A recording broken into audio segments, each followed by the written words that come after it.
bringing the space itself. If I do it, then I answer to it. Believe. Steady stitching up the seams. Hold us down, don't hold us up. It's on you and on me, pick it up. If I do it, then I answer to it. Believe. Steady stitching up the seams. Hold us down, don't hold us up. It's on you and on me, pick it up. We're going to clear this section out because we'll use a all stainless steel. This is called pounding out your dough. Okay, you're going to start in the center and you're going to work your way out. Okay? See how it's sticking to my fingers there? It's always good to have some flour. What happens if I add too much flour? The dough gets dry. Dry. Cooking Manners was a company started by a couple individuals, and they go around the Twin Cities and the suburbs to teach young adults and older adults how to cook for themselves at home on a low budget. Looks like a whole tortilla. Yeah, I was asked to come out here to teach in the Native community, and I believe this is probably the first one that's ever been done to show the young kids how to make food at home. Especially, you know, after school during the summer when, you know, they might be by themselves, they could cook their own meal and have it very healthy and nutritious.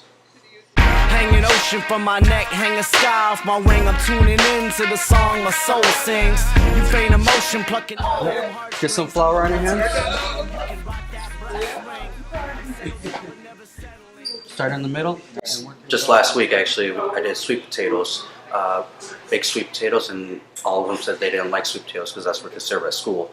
But I had explained to them that the stuff you get in school is already pre-made, it's already processed, it's got preservatives in it, and then they eat it here fresh. And so little things like that, changing their palate, changing their mind, especially around food and local. Get things local around here. Go up, and then you're going to start slicing this way.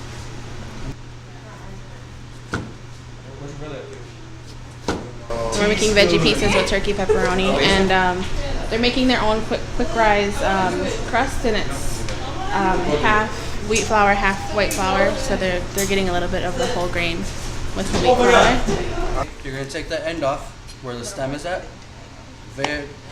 Nope. Yep. No. Okay, let me just show you one thing. We did a quick rise yeast crust.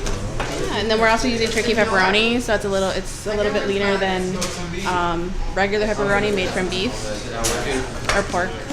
So we're talking about, you know, lowering fat, saturated fat, so that's not the fats that aren't so good for you that you should kind of limit your intake of, and then also increasing your fiber by choosing whole grains in your diet. So we're talking about also increasing fruits and vegetables. So we're making veggie pizzas. Yeah, so they're putting tomatoes, green peppers, a little bit of mushrooms, some part skim mozzarella cheese, so it's a little bit easier on the saturated fat. So mushrooms are 3/4 water already. So if you put these under water, it's going to soak up and get soggy. Right. Another thing is, if you guys get mushrooms, buy mushrooms, don't keep them in their package. Keep them open, because what's going to happen is if you enclose them in a bag and leave them, the moisture in the water will turn them soggy and moldy very quickly. I like to keep the stem on.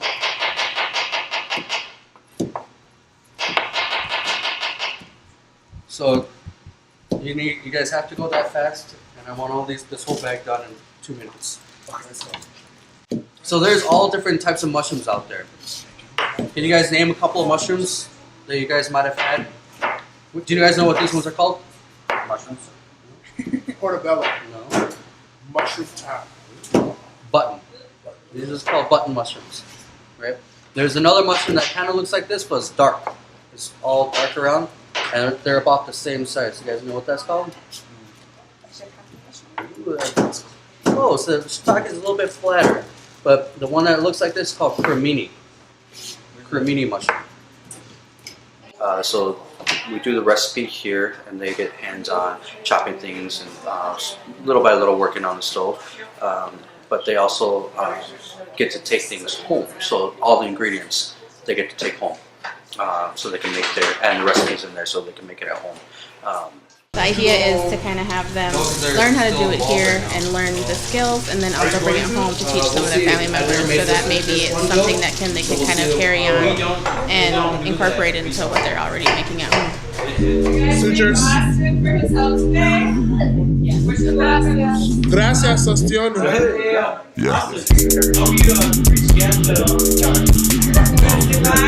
Adiós, señor. Turn up. Flowers and oil. It smells good. It smells like bread.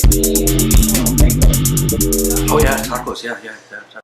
We did carrots on the inside and tomatoes. So it's a little bit of a twist. A lot of young adults don't like to eat their veggies, so you gotta sneak them in. Carrots and tomatoes and taco meat, and it was actually really good.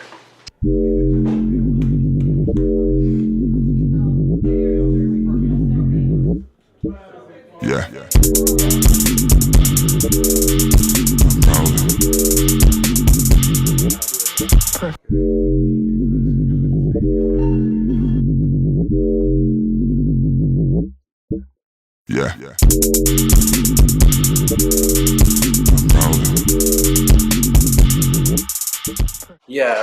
So everyone that comes through the Way House are literally community members. They either just go there to eat, and then they see what we do in the kitchen. And a lot of them, again, never work in restaurants, but also they want to learn for their own personal skills for home. Some individuals want to do it because they're interested in cooking. And they don't have enough money to pay for colleges, so we do it for free.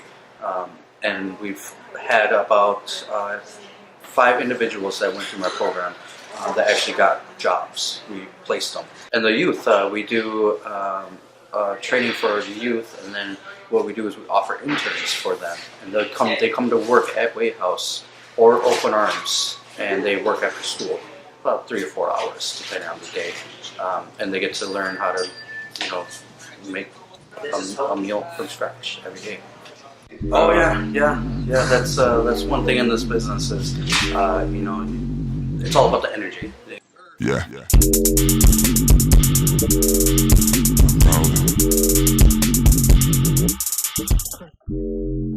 If you have good energy and you're cooking food, the food is going to have good energy. Yeah.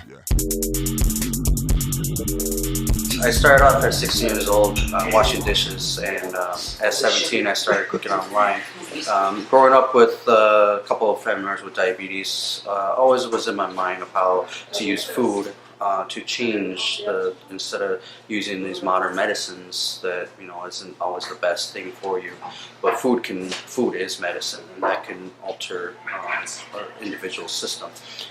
I always really push to eat healthy, and that's why I work with local gardens now.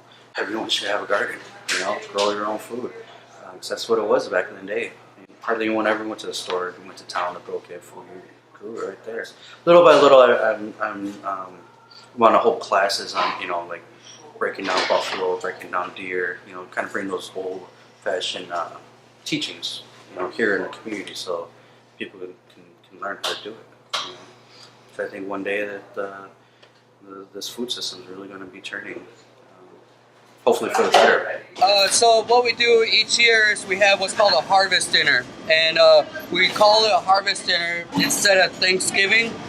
We call it harvest dinner because Thanksgiving was tragedy moment, but it was also known for communities to get together to eat, right? And so people would cook foods from their regions and share it amongst people. So what we do here is we have created a menu to accompany cultures from around the neighborhood. We're going to make a chilled wild rice salad. On top of that, it's going to be walleye cakes. This walleye comes from Red Lake. I just got it in the other day. On top of that, we have a mango pineapple relish to accompany it. And then with that is some deviled eggs that has ginger and curry in it. The soup is going to be it's an acorn soup acorn squash soup, and in there we're gonna have some ginger and curry and toasted acorn seeds. It's also gonna be some arugula that's mixed into there. It's gonna be roasted garlic mashed potatoes, and then with it it's gonna be braised buffalo. I have buffalo in this container over here.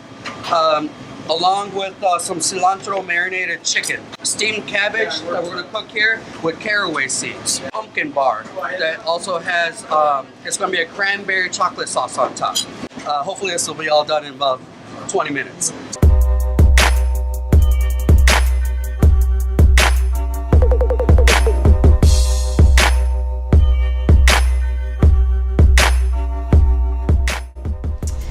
The cafe started as a soup kitchen in the 60s in the very first Wait House building, which is 2 buildings ago, and it was a more traditional soup kitchen model.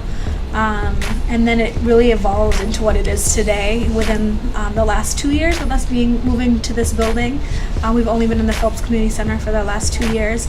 And so Chef Austin's really the innovator behind what the cafe is now. And so it's really his vision and bringing in all the Wait House values as well around food access and food justice to make the cafe what it is today.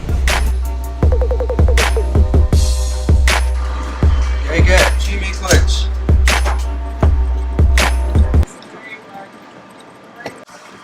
All right, we got 45 minutes, guys.